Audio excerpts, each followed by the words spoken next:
નમસ્કાર, આપ જોઈ રહ્યા છો ઇન્ડિયા ન્યૂઝ ગુજરાત અને હું છું આપની સાથે કોમલ અગ્રવાલ। શરૂઆત કરી મહત્વના સમાચારોથી। ગુજરાતની વાત કરીએ તો હવામાન નિષ્ણાત અંબાલાલ પટેલે જણાવ્યું છે કે આગામી 28 તારીખ સુધીમાં ગુજરાત, સૌરાષ્ટ્ર અને દક્ષિણ ગુજરાતના ભાગોમાં વરસાદી ઝાપટા પડવાની શક્યતા રહેશે।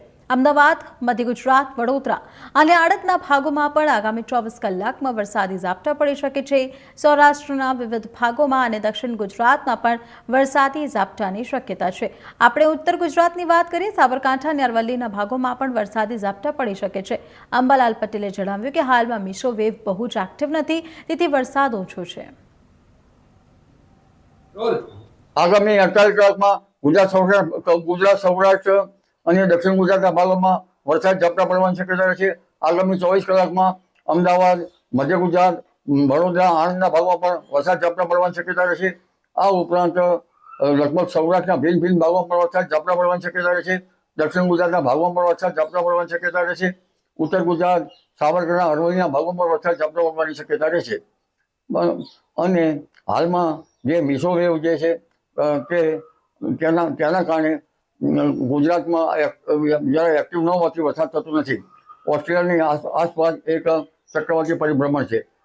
પેસિફિક મહાસાગરમાં બનતી સિસ્ટમો પણ ભેજ ખેંચી જાય છે, પરંતુ તારીખ 26 મેથી બંગાળ ઉપસાગરમાં એક હવાનું હળવું દબાણ ઊભું થવાની શક્યતા રહેશે, જેમાં જાપાન તરફના અવશેષો અને દક્ષિણ ચીન તરફના અવશેષો આવતા બંગાળનું ઉપસાગર વધારે સક્રિય થશે, જેના કારણે આ માસના અંતથી અને સપ્ટેમ્બરની શરૂઆતમાં ગુજરાત, સૌરાષ્ટ્ર, કચ્છ અને ગુજરાતના અને ઉત્તર ગુજરાત, મધ્ય ગુજરાતના ભાગોમાં સારો વરસાદ થવાની શક્યતા રહે।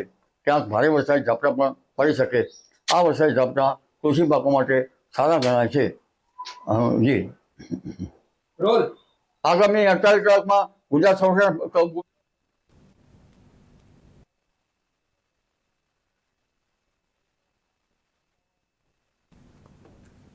મહેસાણાની વાત કરીએ તો મહેસાણામાં અનુસૂચિત જાતિના યુવાન સાથે પાટીદાર યુવતીના પ્રેમ લગ્ન મામલે નવો વિવાદ સામે આવ્યો છે। ડોક્ટર ચાંદની નામની પાટીદાર યુવતીએ અનુસૂચિત જાતિના યુવાન સાથે પ્રેમ લગ્ન કર્યા હતા। ત્યારબાદ યુવતીના પરિવારજનો દ્વારા તેનું અપહરણ કરવામાં આવ્યું હોવાના આક્ષેપ સાથે યુવતીના પિતા અને માતા સામે અપહરણની ફરિયાદ નોંધાઈ હતી। હવે સમગ્ર મામલે પાટીદાર સમાજ મેદાને આવ્યો છે અને અપહરણ તેમજ એટ્રોસિટી હેઠળ નોંધાયેલી ફરિયાદ પરત ખેંચવાની માંગ કરવામાં આવી છે। સમાજના આગેવાનો દ્વારા જો ફરિયાદ પરત ખેંચવામાં નહીં આવે તો આગામી દિવસોમાં ઉગ્ર આંદોલન કરવાની ચીમકી આપવામાં આવી છે।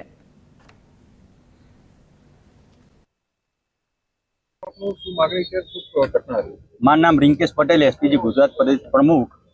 અમારી માગણી એક જ છે કે જે પોલીસે એક તરફી વલણ દાખવ્યું, જે અમારા સમાજની દીકરીનો જે બનાવ બન્યો હતો, એની અંદર દીકરીની માતાના ઘરમાં બોધીને અને મારવામાં આવ્યો, તો એક તરફી પોલીસે ફરિયાદ લીધી અને અમારી ફરિયાદ લેતી નથી। તો અમારે અહીંના પીઆઈને એટલું કહેવું કે જો તમે અમારી ફરિયાદ લેજો, નહીં તો ટૂંક સમયની અંદર આજના યા કાલના દિવસમાં બનાસકાંઠા તથા મહેસાણાના તમામ પાટીદાર સમાજ અહીંયા આગળ એ ડિવિઝન પોલીસ સ્ટેશનમાં ભેગો થશે। મહેસાણાની અંદર એક દીકરીએ ભાગીને જે લગ્ન કરેલા, તો એના મા બાપ એના ઘરે જ્યારે સમજાવવા ગયા તો દીકરી માની નહીં, એટલે એના ભાઈઓએ દીકરીને લઈને જતા રહ્યા। ત્યારે એ ઘરવાળોએ આ દીકરીની મમ્મીને ત્યાં ઘરમાં ઘુસાડી અને એમને ગળદાપાટુનો માર માર્યો, અહીંયા પગે લાકડીઓ મારેલી, અહીંયા કોઈ પંચ મારેલો એટલે હોઠ ફાટી ગયેલો, અહીંયા કબજો પણ ફાટી ગયેલો, અને એને ધમકી આલતા હતા કે તારી છોકરીને હાલના જ હાજર કરી દે, નકર તારા ભાઈઓને બધાને અમે ખોટા કેસમાં અંદર પુરાવી દઈશું। આવી ધમકીઓ આપી એને મારવામાં આવ્યો। ત્યારબાદ જ્યારે ભાઈઓ જતા રહ્યા હતા ત્યારે એના સામાજિક આગેવાનોએ આવી અને નીતાબેનને પણ માનસિક ટોર્ચર કર્યું અને એમને ધમકીઓ આપવામાં આવી। ત્યારબાદ એ લોકો 100 થી 150 જણા એમના આગેવાનો આવી અને અહીંયા આવીને આ માતા અને એના ભાઈઓ ઉપર એટ્રોસિટી અને અપહરણનો ગુનો પોલીસ ઉપર પ્રેશર કરીને જે આપવામાં આવ્યો, આ ખરેખર જે સામાજિક પ્રસંગ હતો એમાં આવી એટ્રોસિટીની ફરિયાદ ના થાય પણ આ કરવામાં આવી। તો અમારી પણ વિનંતી છે કે મા બાપને જે મારવામાં આવ્યો એની માતાને, તો એમના પરિવાર વિરુદ્ધ અહીંયા પણ ફરિયાદ કરવામાં આવે, અને જો ફરિયાદ કરવામાં નહીં આવે તો પાટીદાર આંદોલન સમિતિ, એસપીજી ગ્રુપ, ખોડલધામ સંસ્થા અને વિશ્વ ઉમિયા અને ઊંઝા સંસ્થા આ ભેગું થઈ અને મોટું આંદોલન કરશે. એટલે એ ડિવિઝન પોલીસ સ્ટેશનને વિનંતી કે વહેલી તકે મજબૂત ફરિયાદ લેવામાં આવે, નહીં તો આના વિપરીત પરિણામો આવે તો એના માટે જવાબદાર સરકારી તંત્ર રહેશે. વલસાડની વાત કરવામાં આવે તો કપરાડા તાલુકામાંથી પસાર થતા 848 હાઈવેના બાકી રહેલા કામને લઈને જયનંદ્રભાઈ ગાવિત દ્વારા સ્વાગત કાર્યક્રમમાં રજૂઆત કરવામાં આવી હતી. હાઈવેના કામમાં વિલંબને કારણે વાહન ચાલકો સહિત સ્થાનિક લોકોને પડતી મુશ્કેલીઓ અંગે તેમણે સંબંધિત તંત્રનું ધ્યાન દોર્યું હતું. સ્વાગત કાર્યક્રમમાં રજૂઆત થયા બાદ હાઈવે ઓથોરિટી દ્વારા આ મામલે જરૂરી કાર્યવાહી હાથ ધરવામાં આવી હતી. તો આજે નેશનલ હાઈવે 848 પર કામકાજ શરૂ થતાં સ્થાનિકોમાં રાહતની લાગણી જોવા મળી હતી. હાઈવેનું કામ શરૂ થતાં જયનંદ્રભાઈ ગામવિતે હાઈવે ઓથોરિટીનો આભાર વ્યક્ત કર્યો હતો. તેમણે જણાવ્યું હતું કે સ્થાનિક લોકોની સમસ્યાને ધ્યાનમાં લઈને રજૂઆત કરવામાં આવી હતી અને હવે કામગીરી શરૂ થતાં લોકોને તેનો સીધો લાભ મળશે. હાઈવેનું કામ સમયસર અને ગુણવત્તાપૂર્વક પૂર્ણ થાય તેમજ વાહન ચાલકોને સરળ અને સુરક્ષિત માર્ગ મળી રહે તેવી આશા વ્યક્ત કરવામાં આવે છે. લાંબા સમયથી ચાલતી સમસ્યાના ઉકેલ માટે તંત્ર દ્વારા કામગીરી શરૂ કરાતા સ્થાનિકોમાં પણ સંતોષ જોવા મળ્યો છે. અમારી જોડે ધીરુભાઈ ઠાકરિયા અને જયેન્દ્રભાઈ ગાવિત અમે વચ્ચે ઘણા ખૂબ જ વરસાદના કારણે આ નેશનલ હાઈવે 848 ખૂબ જ ખરાબ હતો, જેના કારણે તમામ દર્દીઓને, શાળાએ જતા વિદ્યાર્થીઓને, રોજ કામ કરવા જતા તમામ લોકોને ખૂબ જ તકલીફ મુશ્કેલી પડી રહેલ હતી. પરંતુ ગત 10 તારીખે 10/8/2026ના રોજ અમે તાલુકા સ્વાગતની અંદર આ મુદ્દાની દરખાસ્ત કરી હતી કે તાત્કાલિક ધોરણે પોલીસ સ્ટેશનની સામે, સર્કિટ હાઉસની સામે અને મામલતદાર કચેરી જીઈબી તથા તેની અગાડી ત્યાં ખૂબ જ ખરાબ હતો અને અક્ષા હોટલની નીચે. તો એ સરકારે નેશનલ હાઈવેના અધિકારી જોડે ટેલિફોન દ્વારા અમે વાત કરી અને અમારી રજૂઆત એને નોંધ પર લીધી. સ્થળ પર તપાસણી કરીને હાલમાં કામગીરી ચાલી રહી છે. ત્યારે નેશનલ હાઈવેના અધિકારીને અમે ખૂબ ખૂબ આભાર અને ધન્યવાદને પાત્ર કહીએ કે આવી પરિસ્થિતિ આવે ત્યારે તમે અચૂક હાજરી આપો, સર્વે કરો અને ત્યારબાદ એના પર કામગીરી કરો. એ જ અમારો આદેશ હતો અને એના ઉપર ધ્યાન આપીને કરેલ છે, જે બદલ અમે ખૂબ ખૂબ આ નેશનલ હાઈવેના અધિકારીને ફરીવાર અમે આભાર વ્યક્ત કરીએ. ધન્યવાદ. આજે અત્યારે કામગીરી થઈ રહી છે. રાષ્ટ્રીય ધોરીમાર્ગ આ રોડ ખાતાના અધિકારી જે કામગીરી એના દ્વારા કરી રહી છે, કારણ કે અમને જે લેટર મળ્યો છે એમાં રાજ્ય ધોરીમાર્ગનો જે લેટર છે, તો એ રોડ ખાતાના અધિકારી એમની ફરજમાં આવે તે પ્રમાણે કામગીરી કરી રહ્યા છે. નેશનલ હાઈવે 848 પારડીથી લઈને નાના પોંડા, કપરાડા, સુતારપાડા અને મહારાષ્ટ્રને જોડતો આ નેશનલ હાઈવે 848 છે. ખબરોમાં આગળ વધીએ. વડોદરાની વાત કરવામાં આવે તો યુવકના મૃતદેહ મામલે પોલીસ તપાસમાં નવો ખુલાસો થયો છે. શરૂઆતમાં લાઇટ જતી રહેતા બાથરૂમમાં લપસી પડવાથી યુવકનું મોત થયું હોવાનો દાવો કરવામાં આવ્યો હતો, પરંતુ તપાસ દરમિયાન ઘટના સમયે રૂમમાં 2 નહીં પરંતુ 3 સમલાંગિક યુવકો રોકાયા હોવાનું સામે આવ્યું છે. મળતી માહિતી મુજબ મૃતક યુવકે ત્રીજા યુવકને ફોન કરીને હોટેલના રૂમમાં બોલાવ્યો હતો. પોલીસ તપાસમાં મૃતકના પાર્ટનર યુવકે વાયગ્રા લીધી હોવાનું પણ સામે આવ્યું છે. સમગ્ર મામલે રાવપુરા પોલીસે મૃતદેહનું પોસ્ટમોર્ટમ કરાવી વસેરા સુરક્ષિત રાખ્યા છે. યુવકના મોતનું ચોક્કસ કારણ જાણવા માટે હાલમાં કોઝ ઓફ ડેથ પેન્ડિંગ રાખવામાં આવ્યું છે અને પોલીસ દ્વારા વધુ તપાસ હાથ ધરવામાં આવી રહી છે. અત્યારે હાલ વિન્ટેજ હોટેલ જે દાંડિયા બજાર રાવપુરા પોલીસ સ્ટેશન વિસ્તારમાં આવેલી છે, જેમાં આજે તે દિવસે આ ઘટના બનેલી હતી. એટલે કે 19/8/2026ના રોજ રાત્રે 3-1 વાગ્યાની આસપાસ આ મિત્રો આરામ કરવા માટે ગયેલા હતા. એના પછી જે મરણ જનાર છે ગુલામ મુસ્તફા ખુશીદ અહેમદ નૈયર, એનું મૃત્યુ શંકા પ્રેરાવે એવું હતું, પરંતુ આ સમગ્ર એડીની તપાસ ચાલુ કરેલ છે, જેમાં ફોરેન્સિક વિભાગ દ્વારા PM કરાવડાવેલું છે. સાથે સાથે પીએમ નોટમાં પણ પ્રારંભિક તબક્કે અત્યારે હાલ એનું નેચરલ ડેથ હોય એવું રીતના ડૉક્ટરનું કહેવું છે. બાકી વિશેરા અને આગળના જે ફર્ધર ઇન્વેસ્ટિગેશન અને ડૉક્ટરના ડિટેલ રિપોર્ટ આવે એના આધારે પણ પોલીસ એ દિશામાં પણ તપાસ કરી રહી છે. સાથે સાથે અહીંયા જે મરણ જનાર છે ગુલામ મુસ્તફા ખુશીદ અહેમદ, એને રાત્રે જે પ્રમાણે એના જે મિત્ર છે જે સાથે હતા એને પૂછપરછ કરતા એને ગભરામણ થતા એને નવડાવતા પછી એને કદાચ શોક લાગેલ છે એવું પ્રારંભિક રીતે લાગે છે કે એને કદાચ કરંટ લાગવાથી એનું મૃત્યુ થયું, પરંતુ છતાં પણ ડૉક્ટરના રિપોર્ટ, પેનલ ડૉક્ટરના રિપોર્ટ, ફોરેન્સિક સાયન્સ ના વિભાગ દ્વારા જે પણ અમને રિપોર્ટ આવશે એના આધારે કયા કયા પુરાવા ભેગા થાય છે એના આધારે તપાસ ચાલુ છે. સાથે સાથે તમે જે કીધું કે ત્રીજા વ્યક્તિની પણ હાજરી હતી, વાત પ્રસ્થાપિત થઈ રહી છે, કારણ કે જે ત્રીજો વ્યક્તિ હતો એ પણ એમનો મિત્ર હતો જેનું નામ છે ભુવન. ભુવન એ શાના માટે આવ્યો હતો એની પણ તપાસ ચાલુ છે, એની પણ પૂછપરછ ચાલુ છે. એને કેવી રીતે બોલાવવામાં આવ્યો હતો અને એને એ લોકો સાથે શું વાર્તાલાપ કર્યું હતું એની પૂછપરછ તપાસ. હાલ ખબરોમાં આગળ વધીએ. ગાંધીનગરની વાત કરવામાં આવે તો ગુજરાતના હીરા ઉદ્યોગમાં રત્ન કલાકારોના પ્રશ્નોને લઈને ઉગ્ર અસંતોષ જોવા મળી રહ્યો છે. ડાયમંડ વર્કર યુનિયન દ્વારા ગાંધીનગર ખાતે શ્રમ મંત્રી કુંવરજી બાવળિયાને રજૂઆત કરવામાં આવી હતી. યુનિયને દાવો કર્યો છે કે છેલ્લા 2 વર્ષમાં 80થી વધુ રત્ન કલાકારોએ આત્મહત્યા કરી છે. રત્ન કલાકારોનો આક્ષેપ છે કે મંદીના સમયમાં પગારમાં કાપ મુકાય છે, જ્યારે તેજીના સમયમાં પણ હીરાના ભાવમાં વધારો થવા છતાં કામદારોને તેનો યોગ્ય લાભ મળતો નથી. સુરત, મહુવા, તળાજા સહિતના વિસ્તારોમાં ભાવ વધારેની માંગ સાથે કામદારો હડતાળ પર ઉતર્યા છે. યુનિયને ઓવરટાઈમ બોનસ અને લઘુત્તમ વેતન સહિતના શ્રમિક હકોનો અમલ કરાવવા માંગ કરી છે. સાથે જ હડતાળમાં જોડાયેલા કામદારોને ટાર્ગેટ કરીને નોકરીમાંથી છૂટા ના કરવામાં આવે તે માટે કડક કાર્યવાહી કરવાની માંગ કરવામાં આવી છે. દરેક મોટા હીરા ઉદ્યોગ વિસ્તારમાં નોડલ શ્રમ અધિકારીની નિમણૂક કરવા તેમજ સરકાર, ઉદ્યોગપતિ અને કામદારો વચ્ચે ત્રિપક્ષીય બેઠક યોજી વિવાદોનું સમયસર નિરાકરણ લાવવા પણ રજૂઆત કરાઈ છે. યુનિયને સ્પષ્ટ સંદેશ આપ્યો છે કે રત્ન કલાકારોને દયા નહીં પરંતુ તેમના હકનું વળતર જોઈએ. મારું નામ છે Bhavesh Nag, diamond worker union vice president.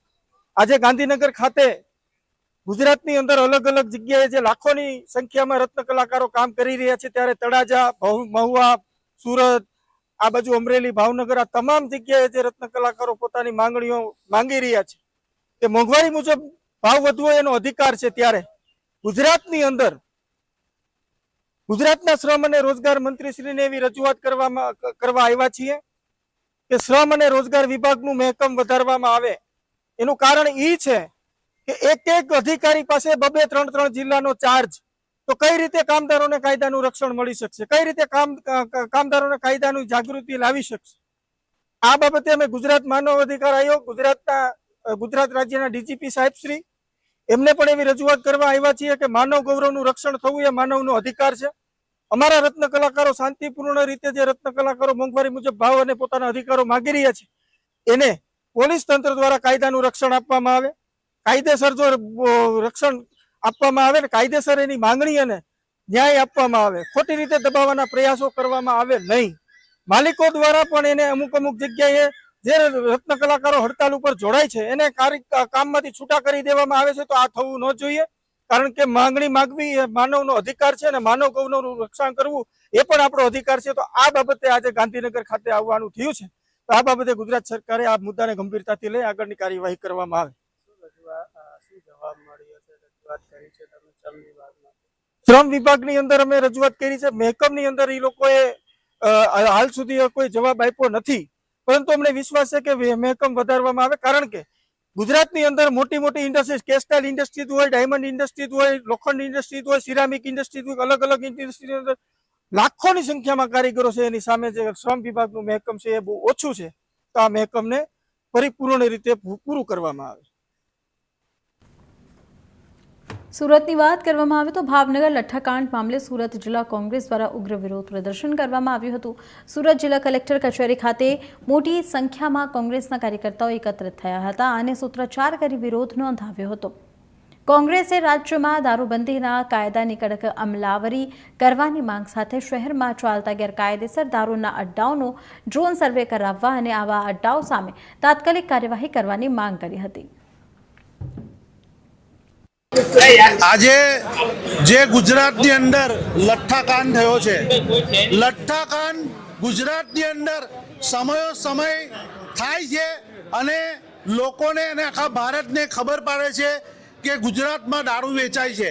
આ ભારતીય જનતા પાર્ટીની ગુજરાતની સરકાર એવું કહેવા માંગે છે કે ભાઈ પહેલા કરતાં જોરમાં, એટલે જેટલા વધારે માણસો મળે છે, જેટલા લોકોના જીવો જાય છે, જેટલા ગરીબ કામદારોના જીવન ટૂંકાવે છે આ દારૂ અને ઝેર પીને, એના પરથી એ લોકો એડવર્ટાઇઝ કરે છે કે ગુજરાતની અંદર દેશી લઠ્ઠો મળે છે, વિદેશી દારૂ મળે છે અને ખૂબ જોરમાં ગુજરાતની સરકાર આ વેપાર ધંધો ચલાવે છે.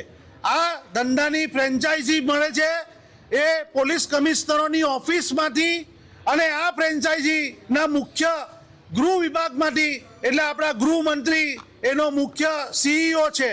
જે રીતે દારૂના અડ્ડાઓ ચલાવવામાં આવી રહ્યા છે, જે રીતે વેપાર ચાલી રહ્યો છે અને માસૂમ નાગરિકોના જીવ જઈ રહ્યા છે, એના પરથી સાબિત થાય છે કે ગુજરાતની અંદર જંગલ રાજ ચાલે છે. ગુજરાતની અંદર આ દારૂનો વેપલો ખૂબ મોટા પ્રમાણમાં ચલાવે છે અને કોઈ પણ કાયદા વ્યવસ્થાઓ નથી. એટલે અમે આખા ગુજરાતમાં કોંગ્રેસ પાર્ટી આ લઠ્ઠાકાંડના વિરોધમાં ધરણા પ્રદર્શન કરી અને આ ગૃહમંત્રી જે રીતે સભામાં લોકોની વચ્ચે બોલે છે, એક પણ દારૂનો અડ્ડો પકડાશે તો એને આમ કરીશું, તેમ કરીશું. ભાઈ તમે સુરતમાં છે અને સુરતના ચારે ચૌટે બારે બજાર દારૂ વેચાય છે, દરેક રેસિડેન્ટ સોસાયટીની બહાર દારૂ વેચાય છે. એ મને ચેલેન્જ કરે કે સુરતની અંદર દારૂનો અડ્ડો નથી, એમ ચેલેન્જ કરે કે ભાઈ 15 દિવસ પછી જો દારૂનો અડ્ડો રહે તો હું ગૃહમંત્રી અને ડેપ્યુટી CM પરથી રાજીનામું આપી દે, એવી ચેલેન્જ કરવી જોઈએ. અગર જો મરદનો દીકરો હોય તો ચેલેન્જ કરે કે સુરત ગુજરાતની અંદર દારૂનો અડ્ડો ચાલતો હશે તો હું હવે પછી રાજીનામું આપી દેવા. આ જેટલા પોલીસ તંત્રની અંદર જેટલા બી લોકો છે એ ચાલુ સામાન્ય ગરીબ લોકોને પકડી અને એનો વરઘોડો કાઢે છે. આજ દિન સુધી એક દારૂના વેપારીનો વરઘોડો કાઢ્યો હોય તો આ લોકો આ ધંધાની અંદર સામેલ છે, આ વેપારમાં સામેલ છે, આ લોકોના જીવ જઈ રહ્યા છે. એના ભાગમાં એમની ઉપર આ ગુનો દાખલ થવો જોઈએ કે જે દારૂ વેચાય છે અને એની અંદર લોકો મરે છે તો એ મરનાર લોકોની અંદર આ જવાબદાર લોકોની સામે પણ ગુનો દાખલ થવો જોઈએ. આ લોકો ફાકા ફોજદારીની સરકાર ચલાવવા માંગે છે, રીલબાજીની સરકાર ચલાવવા માંગે છે અને લોકો આજ ખૂબ ત્રાહિમામ છે. મહિલાઓ દુઃખી છે, બાળકો દુઃખી છે. આખું ગુજરાતના નવયુવાનો જે રીતે ડ્રગ્સ અને દારૂના રવાડે ચડી રહ્યો છે તેનું પરિણામ અમે આપણું ગુજરાત ભોગવી રહ્યું છે, સુરત શહેર ભોગવી રહ્યું છે. એની સામે કોંગ્રેસ જનતા રેડ કરે છે, લોકોને જાગૃત કરે છે, પણ હજી પણ આ દારૂના વેપારીઓ અને એના ભાગીદારો જે રાજકીય સત્તામાં બેઠા છે તેઓની ઊંઘ ઉડતી નથી. તેઓના લોકોના વોટને તે લોકો રમત કરે છે, મૂર્ખ સમજે છે. પણ ગુજરાતની જનતા, મહિલાઓ અને બાળકો અને યુવાનો જાગી ગયા છે અને આ સરકાર એના ગણતરીના દિવસો ચાલી રહ્યા છે. હિંમતનગરની વાત કરવામાં આવે તો હિંમતનગર નગરપાલિકાનો વિવાદ એક બાદ એક ચાલુ જ રહેવાને લઈ સતત ચર્ચામાં રહી રહ્યું છે. હવે બેંક ગેરંટી પાલિકાને રજૂ કરવાનો મામલો સામે આવતા જ ફરી એક વખત વિવાદમાં હિંમતનગર પાલિકા વિવાદમાં સંપડાઈ છે. તો બીજી તરફ હવે આ વિવાદના ગરમાવા દરમિયાન વિપક્ષ પણ મેદાને આવીને હવે જવાબદારો સામે કાર્યવાહીની માંગ કરવામાં આવે છે. હિંમતનગર નગરપાલિકાના વિવાદ જાણે કે શામવાનું નામ લેતા નથી. નગરપાલિકામાં એક બાદ એક વિવાદો અને રોષના ભોગવાની ઘટનાઓ હવે જાણે કે રોજિંદી બની ગઈ છે.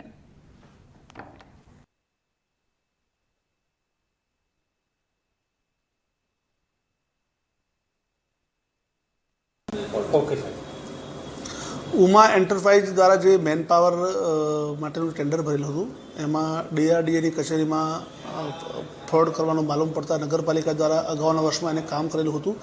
એ કામના સંદર્ભમાં એની એસડીની ખરાઈ માટે યસ બેંકમાં મૂકવામાં આવ્યું હતું. યસ બેંકે એવું સ્વીકાર્યું છે કે એમની લેટર પેડનો ખોટો ઉપયોગ થયો છે.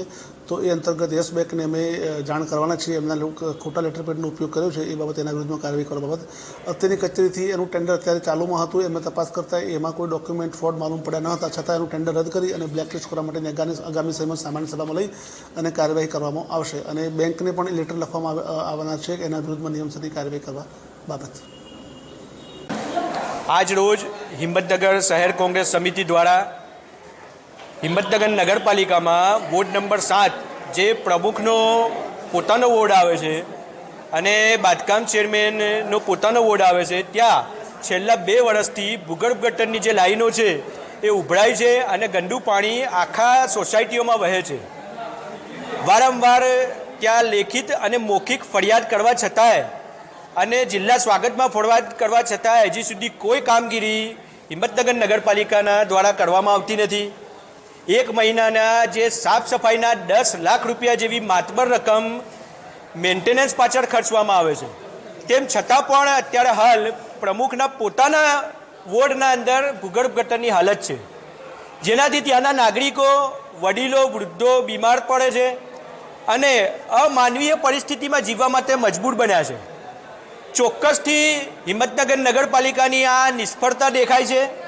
તેમજ જે ઉમા એન્ટરપ્રાઇઝ દ્વારા જે 10 લાખ અને 20,000 રૂપિયાની યસ બેંકની જે સિક્યુરિટી છે, બેંક સિક્યુરિટી, એ ખોટી સાબિત થઈ હોય એવું સ્પષ્ટપણે હિંમતનગર નગરપાલિકાના ચીફ ઓફિસર શ્રી દ્વારા સ્વીકારવામાં આવ્યું છે.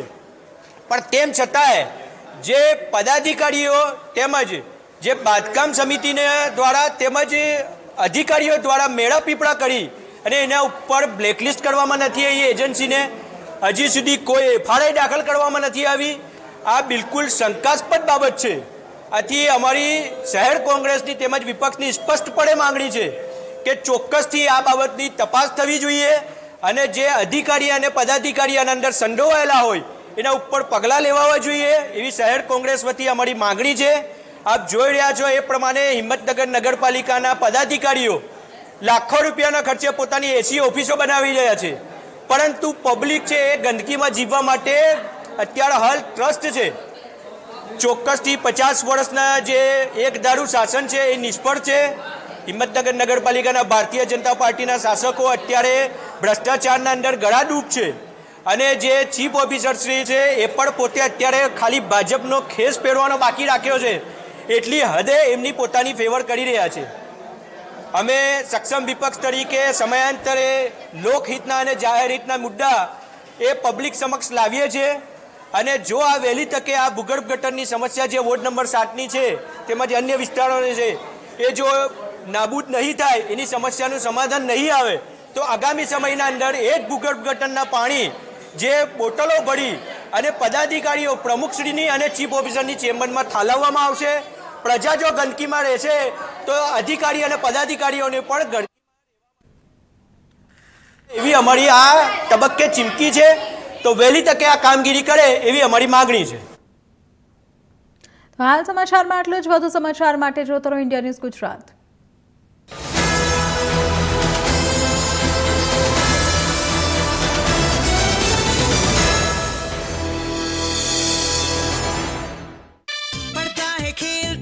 झूलता उछलता है, दौड़ता कभी कभी दौड़ कर आता है, आगे आगे बढ़ता है इंडिया, अमूल दूध पीता है इंडिया.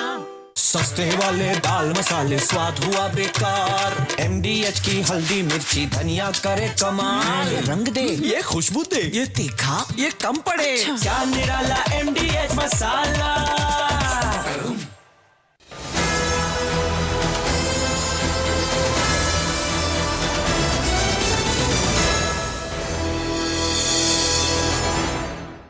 बड़ी खबर के सह प्रायोजक हैं असली मसाले सच सच MDH. દ્વારકા જિલ્લામાં વરસાદ ખેંચાતા ખેડૂતો ચિંતિત, જિલ્લાને દુષ્કાળગ્રસ્ત જાહેર કરવાની માંગ, ખેડૂતોનું કલેક્ટર કચેરી ખાતે વિરોધ પ્રદર્શન. લઠ્ઠાકાંડ બાદ રાજકોટ પોલીસ એક્શન મોડમાં 3 દિવસમાં 130 જેટલા દારૂના ગુના નોંધાયા. પીધેલી હાલતમાં 8 લોકો ઝડપાયા. 2 ગેંગ સામે ગુસ્સીટોક હેઠળ કાર્યવાહી.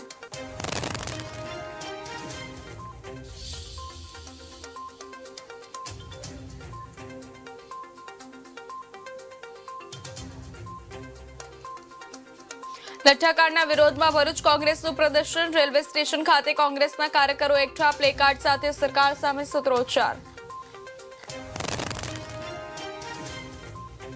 વડોદરામાં મા દશામાના વિસર્જનની તૈયારીઓ. ડીસીપી અભિષેક ગુપ્તાએ કૃત્રિમ તળાવનું નિરીક્ષણ કર્યું. ઝોન 3 માં 3 કૃત્રિમ તળાવ ખાતે વ્યવસ્થા.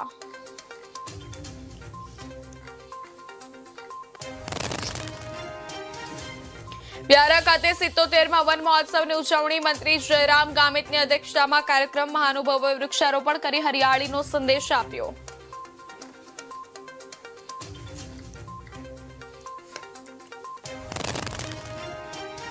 નમસ્કાર, હું છું પ્રેરણા. આપ જોઈ રહ્યા છો ઇન્ડિયા ન્યૂઝ ગુજરાતના મહત્વના સમાચારની શરૂઆત કરીએ તો દેવભૂમિ દ્વારકા જિલ્લામાં વરસાદ ખેંચાતા ખેડૂતોની ચિંતામાં વધારો થયો છે. વરસાદની અછત વચ્ચે દ્વારકા જિલ્લાને દુષ્કાળગ્રસ્ત જાહેર કરવાની માંગ સાથે કિસાન કોંગ્રેસના નેજા હેઠળ ખેડૂતો કલેક્ટર કચેરી ખાતે એકત્ર થયા હતા અને જિલ્લા કલેક્ટરને આવેદનપત્ર પાઠવ્યું હતું. ખેડૂતોની માંગ છે કે સરકાર તાત્કાલિક સર્વે કરાવી દ્વારકા જિલ્લાને દુષ્કાળગ્રસ્ત જાહેર કરે અને અસરગ્રસ્ત ખેડૂતોને યોગ્ય સહાય આપવામાં આવે. ખેડૂતોનો આક્ષેપ છે કે દ્વારકા જિલ્લાના વરસાદ અને ખેડૂતોની સ્થિતિ અંગે કૃષિ મંત્રી જીતુ વાઘાણીને પ્રશ્ન કરવામાં આવતા તેઓ દ્વારા દ્વારકાધીશ બધાનું